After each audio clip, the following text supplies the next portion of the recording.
Sumakses ang Philippine International Comics Festival 2025. Libo-libong Pinoy comics creators and enthusiasts ang dumagsa sa PICOF 2025 nitong July 5 to 6 sa Mega Trade Hall, SM Mega Mall. Bukod sa pagtatampok ng iba't ibang comics and graphic novels, kaliwat-kalang exhibits at activities ang ibinida.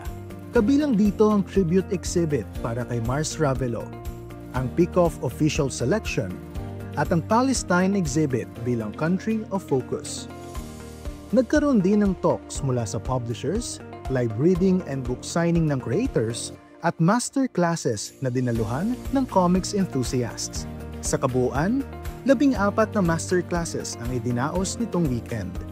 Kasama na rito ang isang session tungkol sa Pinoy comic style na pinangunahan ni Randy Valiente. Samantala, nagbigay din ng talk ang creator ng hit K-drama series na Itaewon Class na si Guang Jin. Mahigit 100 new titles ang inilaunch sa festival. Kabilang dito ang 2 debut comics, ang Blight ni Yuri Pinzon at Cat Cafeteria ni Arlie Pagaduan.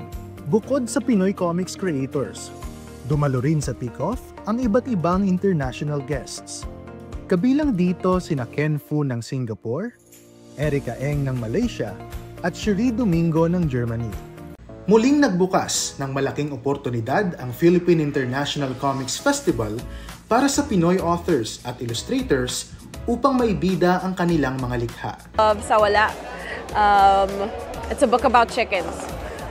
And I also illustrated Searching for Mora and a bunch of other stuff. I guess most of my comics are just from observations. Well, some of them are actually from research, but even the question that inspires certain types of research is based off of some kind of observation and just taking a look at the world around me and such. I have a few inspirations when it comes to comic books. Definitely manga and anime are the main ones. I'm inspired by a title called Ghost Hunt and Dragon Head. Filipino comics are worth exploring because I think they offer insights into very unique and niche worlds that only Filipino comic creators have.